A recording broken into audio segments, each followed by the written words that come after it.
Friends, welcome back to my channel. ಇವತ್ತಿನ vlog ಶುರು ಮಾಡ್ತಾ ಇದ್ದೀನಿ. ಇವತ್ತು ಬೆಳಗ್ಗೆನೇ ತಿಂಡಿಗೆ ರೆಡಿ ಮಾಡೋಕ್ಕೆ ಅಂತ ಬಂದೆ.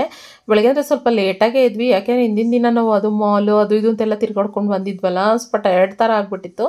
ಎದ್ಬಿಟ್ಟು ಇವಾಗ ತಿಂಡಿಗೆ ರೆಡಿ ಮಾಡ್ತಾ ಇದ್ದೀನಿ. ಚಪಾತಿ ಹಿಟ್ಟು ಕಲಿಸ್ತಾ ಇದ್ದೀನಿ. ದರ್ಶನ್ ಅಂದ್ಕೊಂಡಿದ್ದಾನೆ ನಮ್ಮ ಅಕ್ಕ ಇನ್ನೂ ಮಲ್ಕೊಂಡಿದ್ದಾನೆ ಅಂತ. ಅವನು ಮಲ್ಕೊಂಡಿದ್ದಾನೆ. ಅವ್ರು ಮಲ್ಕೊಂಡಿದ್ದಾರಲ್ಲ ಬಿಡು, ನಾನು ಆರಾಮಾಗಿ ಒಂದು ಸ್ವಲ್ಪ ಮಲ್ಕೊಳ್ಳೋಣ ಅಂತ ನಾನು ಕೂಡ ಮಲ್ಕೊಂಡಿದ್ದೆ.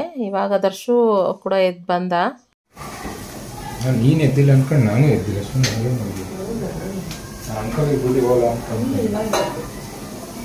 ನೀನು ಅಂಕಲಿಗೆ ರಜೆ ಅನ್ಕೊಂಡು ಬಕ್ರೀದ್ ರಜೆ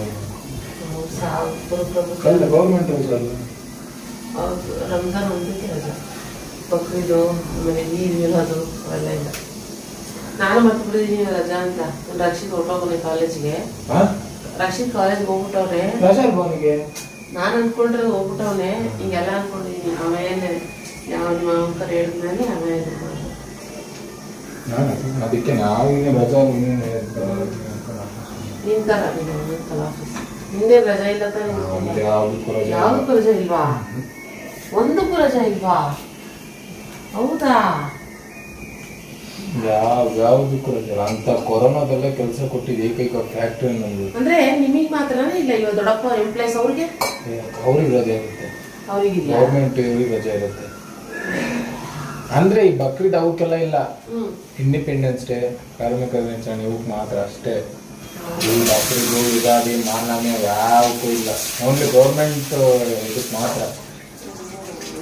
ಈ ಆಗಸ್ಟ್ 15 ಇವಕ್ಕೆ ಮಾತ್ರ, ಇನ್ನು ಬೇರೆ ಯಾವಕ್ಕೂ ಇಲ್ಲ.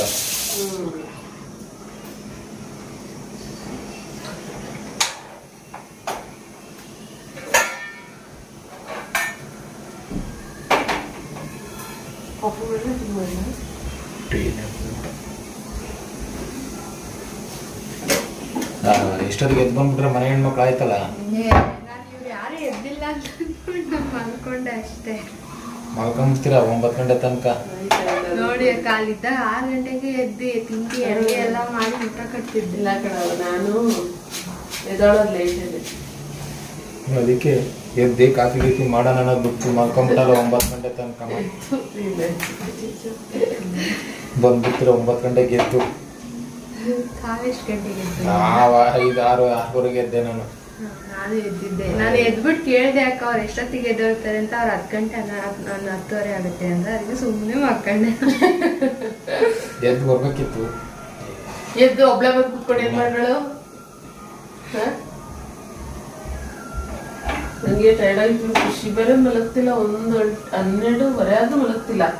ಹಿಂಗ ಅನ್ಕೊಂಡು ಮಲ್ಕೊಂಡೆ. ಟೀ ಕುಡಿತೀಯವ? ಬೇಡ.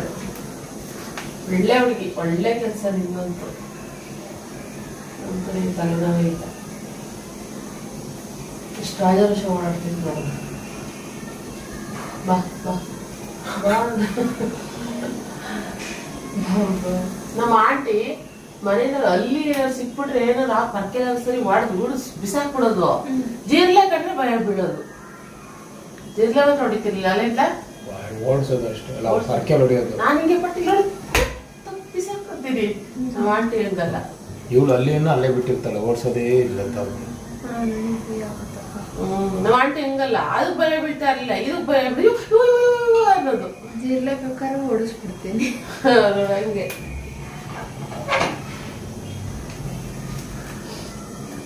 ಹಿಂಗಂತೆ ರೆಕಾರ್ಡ್ ಆಗ್ತಾ ಇಲ್ಲ. ವಿಡಿಯೋ ಏನು ಡಿಸ್ಪ್ಲೇ ಆಗ್ತಾ ಇಲ್ಲ ಅಪ್ಪ. ಆಗ್ತದೆ. ಆದ್ರೂ ಕೌಂಟ್ ಹಳ್ಳಿ ಜನಕ್ಕೆ ಹಿಂಗೇನೆ. ಮತ್ತೆ ಇವನೆಲ್ಲಿದ್ದು ರಂಗೇನ ರಂಗೇನ ಹಳ್ಳಿ. ಒಂದ್ ನಿಮಿಷ ತಡಿ, ರೆಕಾರ್ಡ್ ಆಗ್ದಲೆ ಲೈಟ್ ಆನ್ ಹಾಕೊಂಡು ಅದು ಇಟ್ಟಿರ್ತಾರೆ.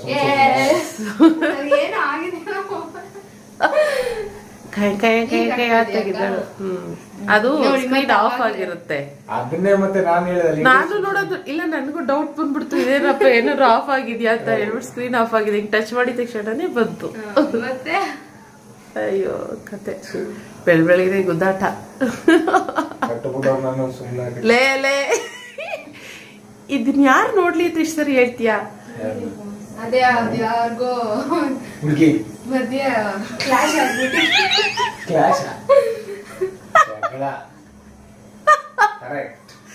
ಒಳ್ಳೆ ಹೆಂಡ್ತಿರದ್ರೆ ಹಿಂಗಿರ್ಬೇಕು, ಸಿಕ್ಕರೆ ಹಿಂಗ್ ಹೆಂಡ್ತಿ ಸಿಗ್ಬೇಕು.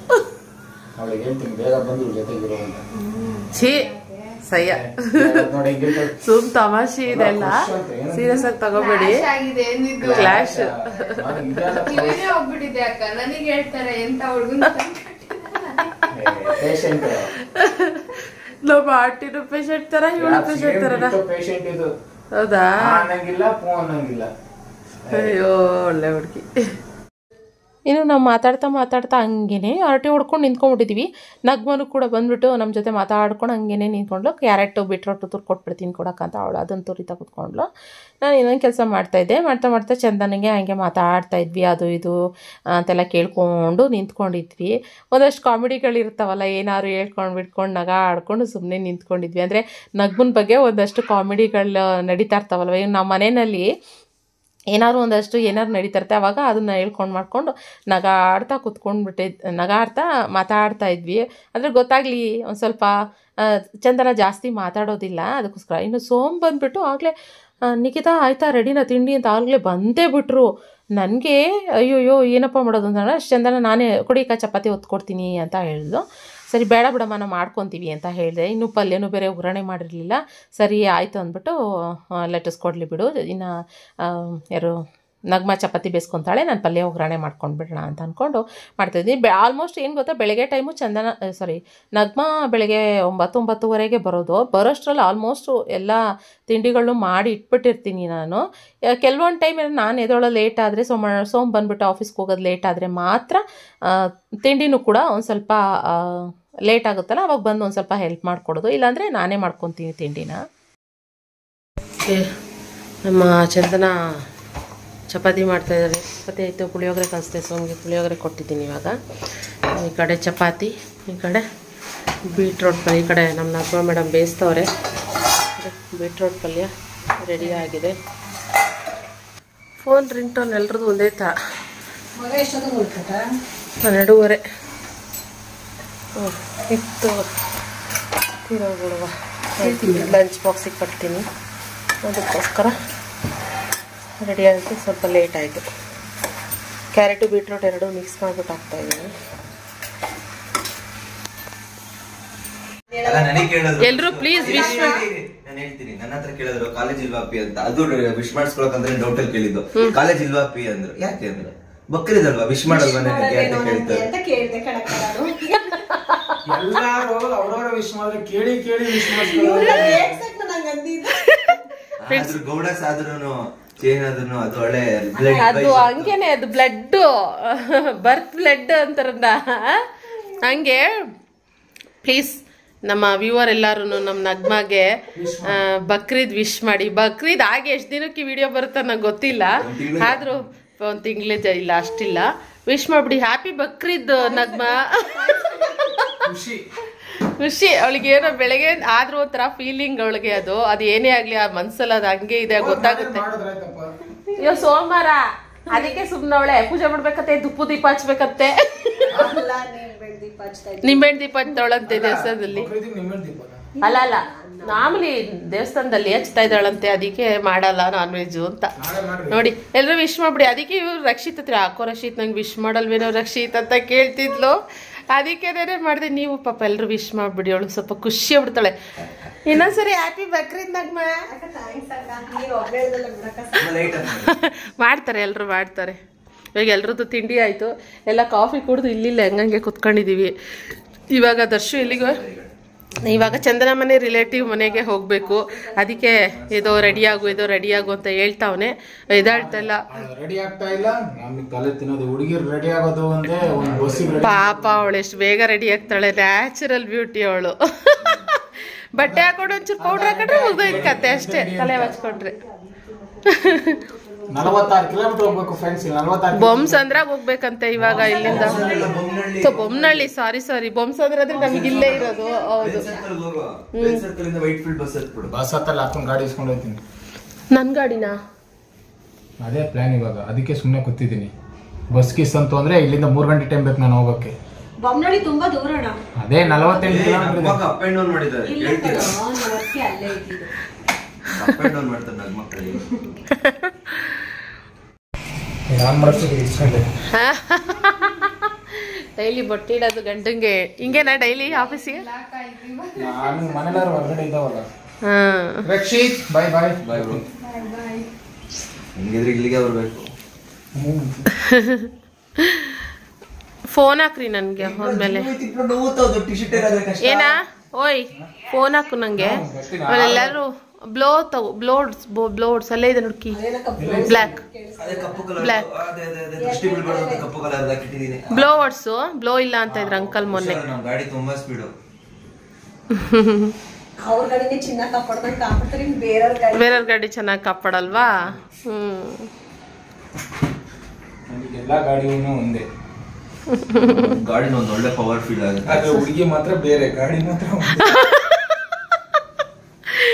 ಅವಳದು ಎಷ್ಟು ಕೊಟ್ಲೆ ಕೊಡ್ತಾವ್ ಗೊತ್ತೇನೆ ಪಾಪ. ಇಲ್ಲ ಒಂದ್ ನಿಮಿಷ, ಅಲ್ಲೊಂದು ಮಾರ್ಕ್ ಕಾಣಿಸ್ತು ನನಗೆ. ಹಿಂದೆ ಕೋಪಕ್ಕೆ ಇಟ್ಟಿರ ಸಿಕ್ಕಂತ. ಕೋಪಕ್ಕಲ್ಲ, ಅದೇನೋ ಮಾಡ್ತಾ ಇದ್ವಿ. ಇವಾಗ ಇಲ್ಲಿ ಗಾಡಿ ತಗೋ ಅವಳು ಓಡಿಸ್ತಿದ್ರೆ ತಗೋತಾರೆ. ಇವನ್ ತಾನೆ ಓಡಿಸೋದು. ಇವಳು ನೀನ್ ಕೊಡು. ಅದೇ ಹೇಳ್ತೀರ ನಾನು. ದರ್ಶಿ ಮುಂದೆ ಕುತ್ಕೊಂಡು ಓಡಿಸ್ಬೇಕಾದ್ರೆ ಅಕ್ಕ ಹಿಂದೆ ಕೊಡೋದು ಅಂತ. ಗಿಂಟಿಲಿ ಇಟ್ಬಿಡ್ಬೇಕು. ಅದೇ ನಾನು ಮಾಡೋದು ಹಂಗೇನೆ ನಮ್ಮ ಮನೆಯವ್ರಿಗೆ. ಮನೆಲ್ಲ ಕಣ್ಣಿ ಕೈ ನುಚ್ಚಿದ್ರೆ ಎಷ್ಟ್ ಜಗಳ ಆಡ್ತಿರೋ. ಜಗಳ ಆಡ್ತಂದ್ರೆ ಜಗಳ ಅಲ್ಲ, ಸಾರಿ, ತಮಾಷೆ ಕ್ವಾಟ್ಲೆ ಪಾಪ. ಓಕೆ ಬಾಯ್ ಬಾಯ್, ಹ್ಯಾಪಿ ಜರ್ನಿ. ಆರಾಮಾಗಿ ಹೋಗಿ ಆರಾಮಾಗಿ ಬನ್ರಿ. 47 ಕಿಲೋಮೀಟರ್ ಅಲ್ವಾ ಹ್ಯಾಪಿ ಜರ್ನಿ? 47 ಕಿಲೋಮೀಟರ್. ಬೊಮ್ಸಂದ್ರ ಅಂತ ಮತ್ತೆ ಬೊಮ್ಮನಹಳ್ಳಿಗೆ ಹೋಗ್ತಾ ಇದ್ದಾರೆ. ಸಾರಿ, ಬೊಮ್ಮನಹಳ್ಳಿ.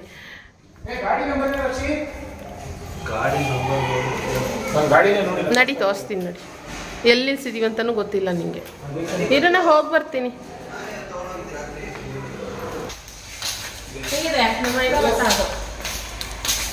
ಹೇಳ್ತ್ಯಾ ಅಣ್ಣ? ಅದು ಒಂದ ಸ್ಕ್ರಾಚ್ ಬೈಲಿ ತೋರಿಸ್ತೀನಿ. ಸ್ಕ್ರಾಚ್ಗಳು ಸ್ಕ್ರಾಚ್ ಅಲ್ಲ, ಅದು ಇದು ಸ್ಕ್ರಾಚ್. ಇಲ್ಲಿ ಇಲ್ಲಿ ಇಲ್ಲಿ ನೋಡಿ, ಸೈಡ್ ಉಜ್ಜಿರೋದು ನೋಡಿ. ಎಷ್ಟೊಂದು ತಿಂಗಳು ಆಗಿರ್ಲಿಲ್ಲ. ಇದು ಉಜ್ಜಿರೋದಲ್ಲ, ಬಿದ್ದಿರೋದು ಹಿಂಗ್ ಒಂದ್ ಸೈಡು. ಆ ಕಡೆನೂ ಬಿದ್ದಿರುತ್ತ ನೋಡು.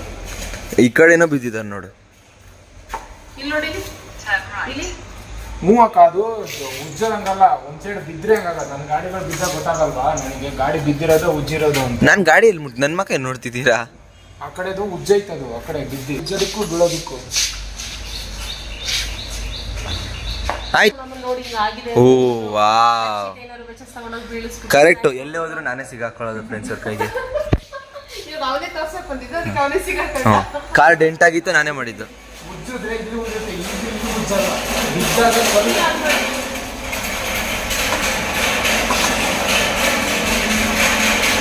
ಇದೆ ಪೆಟ್ರೋಲ್ ಇದೆ. ಬಾಯ್.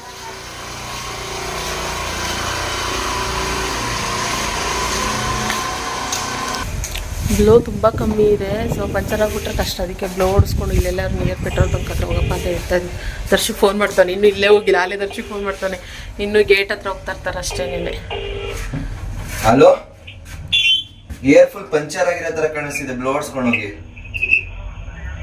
ಸರಿ ಫ್ರೆಂಡ್ಸ್, ಇವಾಗ ಚಂದನ ದರ್ಶಿ ಇಬ್ರು ಇದಕ್ಕೆ ಹೋದ್ರು ರಿಲೇಟಿವ್ ಮನೆಗೆ. ಆಕ್ಚುಲಿ 46-47 ಕಿಲೋಮೀಟರ್ ತೋರಿಸ್ತಿದೆ ಅಂತಂದ್ರೆ, ಆಮೇಲೆ ಇಲ್ಲ ಅಷ್ಟೊಂದು ಇಲ್ಲ ಅಕ್ಕ, 30 ಅವ್ರ ಲೊಕೇಶನ್ ಕಳ್ಸಿದ್ರಂತೆ. ಅಷ್ಟೊಂದು ಬರ್ತಾ ಇಲ್ಲ, 30 ಕಿಲೋಮೀಟರ್ 35 ಅಷ್ಟು ಬರ್ತಾ ಇದೆ ಅಕ್ಕ ಅಂತ ಹೇಳ್ದ. ಇನ್ನು ನಾನು ಇವಾಗ ಮನೆಯೆಲ್ಲ ಕ್ಲೀನ್ ಮಾಡ್ಕೊಬೇಕು.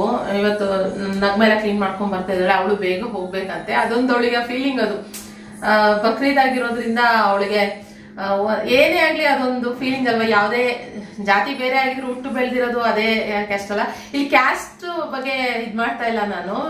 ಆದ್ರೆ ಯಾಕಂದ್ರೆ ಅದ್ ಮಾತಾಡೋದೇ ತಪ್ಪು ಅನ್ನೋ ತರ ಸುಮಾರು ಜನ ಮಾತಾಡ್ತಾರೆ. ಆದ್ರೆ ಅವಳು ಬೆಳೆದ್ ಬಂದಿರೋ ಇದಲ್ವಾ ಅದು ಕಲ್ಚರ್, ಅದೇನಂತಾರೆ ಅದು ಕ್ಯಾಸ್ಟ್. ಆದ್ರಿಂದ ಅವಳಿಗೆ ಅದ್ರ ಮೇಲೆ ತುಂಬಾ ಪ್ರೀತಿ. ಅದ್ರ ಮೇಲೆ ಎಷ್ಟು ಪ್ರೀತಿ ಇದೆಯೋ ಇದ್ರ ಮೇಲೂ ಅಷ್ಟೇ ಪ್ರೀತಿ ಇದೆ. ಎರಡೂ ಬ್ಯಾಲೆನ್ಸ್ ಮಾಡ್ಕೊಂಡು ಹೋಗ್ತಾಳೆ. ಆದ್ರೂ ಅವಳಿಗೆ ಇಂಥ ದಿನ ಬಂದಾಗ ಆ ಹಳೇದು ಚಿಕ್ಕ ವಯಸ್ಸಿಂದೆಲ್ಲ ನೆನ್ಕೊಂಡ್ಬಿಡುತ್ತೆ ಅಕ್ಕ, ನನ್ಗೆ ಒಂಥರ ಆಗುತ್ತೆ ಅಕ್ಕ ಅಂತ ಹೇಳ್ತಾ ಇದ್ಲು. ಹೋಗ್ಲಿ ಬಿಡ, ಬೇಜಾರ್ ಮಾಡ್ಕೊಬಿಡ, ಬೇಗ ಕೆಲಸ ಮುಗಿಸ್ಬಿಟ್ಟು ಹೋಗು, ನಾನು ಇವತ್ತು ಹೆಲ್ಪ್ ಮಾಡ್ಕೊಡ್ತೀನಿ ನಿನಗೆ ಎಲ್ಲಾ ಕೆಲ್ಸಗಳನ್ನು, ನೀನೊಬ್ಳೆ ಮಾಡ್ಬೇಡ ಅಂತ ಹೇಳ್ದೆ. ಯಾಕಂದ್ರೆ ಮನೆಯಲ್ಲಿ ಇವಾಗ ನಾವಿರೋದಕ್ಕೂ ಯಾರು ಮನೆಯಲ್ಲಿ ಗೆಸ್ಟ್ ಬಂದಾಗ್ಲೂ ಕೆಲಸ ಸ್ವಲ್ಪ ವ್ಯತ್ಯಾಸ ಆಗುತ್ತೆ ಅಲ್ವಾ ಜಾಸ್ತಿ. ಇನ್ ರಕ್ಷಿತ್ ಬೇರೆ ಇವತ್ತು ಮನೆಯಲ್ಲೇ ಇದ್ದಾನೆ, ಅವನಿತ್ತು ಅಂತಂದ್ರೆ ಆ ರೂಮಲ್ಲೇ ಸೇರ್ಕೊಂಡ್ ಬಿಡ್ತಾನೆ. ಇನ್ನ ರೂಮ್ ಎಲ್ಲ ಗಲೀಜ್ಗಳಿರ್ತಾರೆ, ಅವ್ನಿಗೆ ಬ್ರುಸಿ ಆ ಬೆಡ್ ಸ್ಪ್ರೆಡ್ ಎಲ್ಲ ಚೇಂಜ್ ಮಾಡಿ, ಸೋಮವಾರ ಇಲ್ಲ ಗುರುವಾರ ನಾನು ಬೆಡ್ ಸ್ಪ್ರೆಡ್ ಎಲ್ಲ ಚೇಂಜ್ ಮಾಡ್ತಾ ಇರ್ತೀನಿ. ಸೊ ಅದರಿಂದ ಅದೆಲ್ಲ ಮಾಡೋಣ ಅಂತ ಇವಾಗ ಅನ್ಕೊಂಡಿದೀನಿ. ಕ್ಲೀನ್ ಮಾಡ್ತಾ ಇದ್ದಾಳೆ. ಚಪಾತಿ ಎಲ್ಲ ಕಟ್ಟಿದ್ ಚಪಾತಿ ಇದೆಲ್ಲ ಆಯ್ತು. ನೋಡಿ ಇದು ಹೇಳಿದೀನಿ, ನೀರು ಇದಾದ್ಮೇಲೆ ನೀರ್ ತೆಗ್ದಿಟ್ಬಿಡ್ಬೇಕು. ನೋಡಿ ನೀರಿಲ್ಲ ಅಂದ್ರೆ ಈಗ ಒಳಗಡೆ ಸೇರ್ಕೊಳ್ಳುತ್ತೆ, ಇದು ಚೆನ್ನಾಗಿ ತೊಳೆದಿಟ್ಬಿಟ್ಟು ಎತ್ತಿಟ್ಬಿಡು. ಸೋಪಲ್ಲಿ ತೊಳಿಬೇಕಕ್ಕ, ಜಿಡ್ ಒಳಗಡೆ ನೀರ್ ಹೋಗ್ಬಿಡುತ್ತೆ, ಆಮೇಲೆ ಸ್ಮೆಲ್ ಬಂದ್ಬಿಡ್ತದೆ. ಅದಕ್ಕೆ ನೀಟಾಗಿ ಮಾಡಿಟ್ರಿ ಅಂತ ಹೇಳೋದು, ನೀರ್ ಹೋಗತ್ರ ಮಾಡ್ಲೇಬೇಡ್ರಿ. ಇಲ್ಲಕ್ಕ. ಸೊ ಹೀಗೆ ಆಮೇಲೆ ಇನ್ನು ಬಂದ್ರೆ ಸುಮಾರು ಜನ ಇವಾಗ ಇದಕ್ಕೂ ಮುಂಚೆ ಬ್ಲಾಗ್ ನೋಡಿರ್ಬೋದು ನೀವು. ಏನಂದ್ರೆ ದರ್ಶು ಚಂದನನ್ನ ಎಷ್ಟು ಕ್ವಾಟ್ಲೆ ಕೊಡ್ತಾ ಇರ್ತಾನೆ, ಕಾಲೇಜ್ ಮಾತಾಡ್ತಾ ಇರ್ತಾನೆ ಅಂತ. ಅದೇನ್ ಗೊತ್ತಾ, ತಮಾಷೆಗೆ ಅವ್ನು ಎಲ್ಲರ ಜೊತೆನೂ ಹಂಗೇನೆ ಅವನು, ಅಂದ್ರೆ ಶಿಲ್ಪನ್ ಜೊತೆನೂ ಹಂಗೆ, ಎಲ್ರ ಜೊತೆನೂ ಅವ್ನು ಹಂಗೇನೆ ತಮ್ಮ ತಮಾಷೆ ಮಾಡ್ತಾ ಇರ್ತಾನೆ. ಅದನ್ನ ಯಾರು ಸೀರಿಯಸ್ ಆಗಿ ತಗೋಬೇಡ್ರಿ, ಸುಮ್ನೆ ಅವಳು ರೇಗ್ಸೋದಕ್ಕೆ ಅಂತ ಹೇಳ್ಬಿಟ್ಟು ಇದ್ ಮಾಡ್ತಾರೆ. ಯಾಕಂದ್ರೆ ಅವರು ಒಬ್ರೊಬ್ರು ಒಂದೊಂದ್ ತರ ಇರ್ತಾರೆ ಅಲ್ವಾ, ಗಂಡ ಹೆಂಡತಿ ಅಂದ್ಮೇಲೆ. ಅಂಡ್ ಅವ್ನ ಏನ್ ಗೊತ್ತಾ, ಇನ್ನು ಎಷ್ಟೋ ಗಂಡ್ಮಕ್ಳು ನಾನು ನೋಡಿದೀನಿ, ನಾನ್ ಪರ್ಸನಲ್ ಆಗಿ ನಾನು ನೋಡಿದೀನಿ, ಮದ್ವೆ ಅಂತ ಮದ್ವೆ ಆಗಕ್ಕೂ ಮುಂಚೆ ಗಂಡ್ಮಕ್ಳು ಬೇರೆ ತರ ಇರ್ತಾರೆ, ಮದ್ವೆ ಆಗ್ತಿದ್ದಂಗೆ ಬೇರೆ ತರ ಚೇಂಜ್ ಆಗ್ತಾರೆ. ಇವಾಗ ಗಂಡ್ಮಕ್ಳು ಮಾತ್ರ ಅಲ್ಲ, ಹೆಣ್ಮಕ್ಳು ನಾನು ಎಷ್ಟೋ ಜನ ನೋಡಿದೀನಿ. ನಮ್ ರಿಲೇಷನ್ ಅಲ್ಲಿ ಎಷ್ಟೋ ಜನ ಮದ್ವೆ ಆಗ್ತಿದ್ದಂಗೆ ಹೆಣ್ಮಕ್ಳು ಫುಲ್ ಒಂಥರ ಏನೋ ಚೇಂಜ್ ಆಗಿರೋ ತರ ನಾನು ನೋಡಿದೀನಿ, ಆಯ್ತಾ. ಆದ್ರೆ ಹೇಳಕ್ ಆಗಲ್ಲ. ಆದ್ರೆ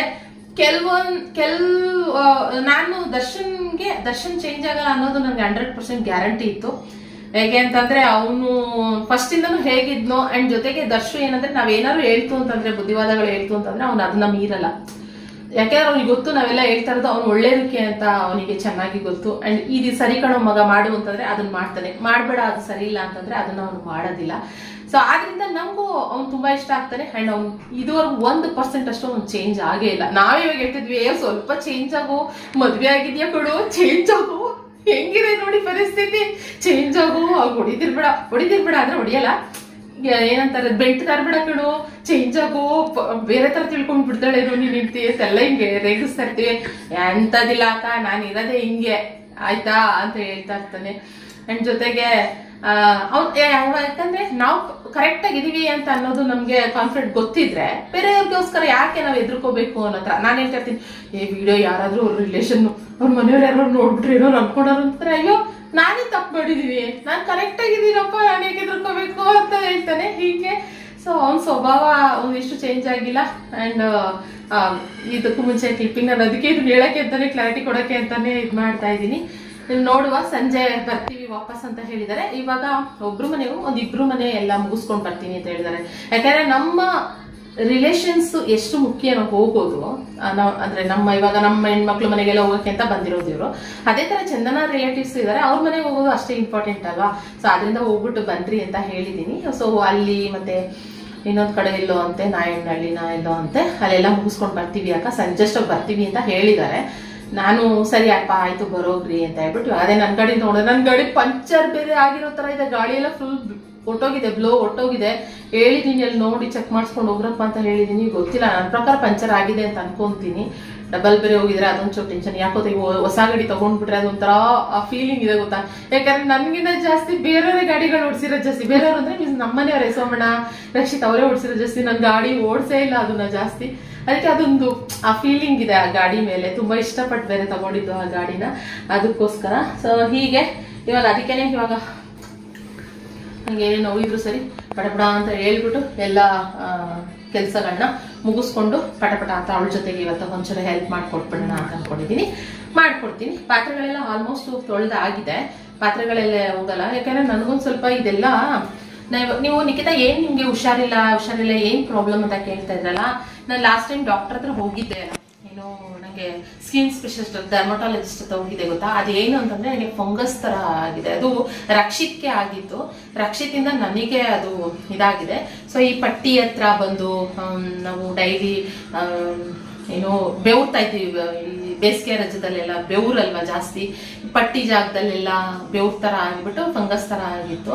ಸೊ ಅದು ಮತ್ತೆ ಇಲ್ಲಿ ನನ್ಗೇನೋ ಗೊತ್ತಿಲ್ಲ, ಒಂದೇನಾದ್ರು ಒಂದ್ ಚಿಕ್ಕ ಪುಟ್ಟ ಗಾಯ ಆದ್ರೆ ಸಾಕು, ನನ್ಗೆ ಎಲ್ಲಾರು ಕುಯ್ಕೊಂಡ್ರು ಸಾಕು ನೈಫಲ್ಲಿ, ಅದು ಒಣಗ್ತಾ ಇಚ್ಚಿಂಗ್ ತರ ಶುರು ಆಗ್ತಾ ಇದೆ. ಇಚ್ಚಿಂಗ್ ಆಗಿ ಆ ಪೀಲ್ ಬಿಡಿಸ್ಕೊಂಡು ಡೈಲಿ ಇವತ್ತು ಇಷ್ಟೊತ್ತಿಗೆ ಕೆರ್ಕೊಂಡಿದೀನಿ ಅಂದ್ರೆ ನಾಳೆ ಇಷ್ಟೊತ್ತಿಗೆ ಪತ್ತೆ ಅಲ್ಲಿ ಕಟ್ತಾ ಬರುತ್ತೆ.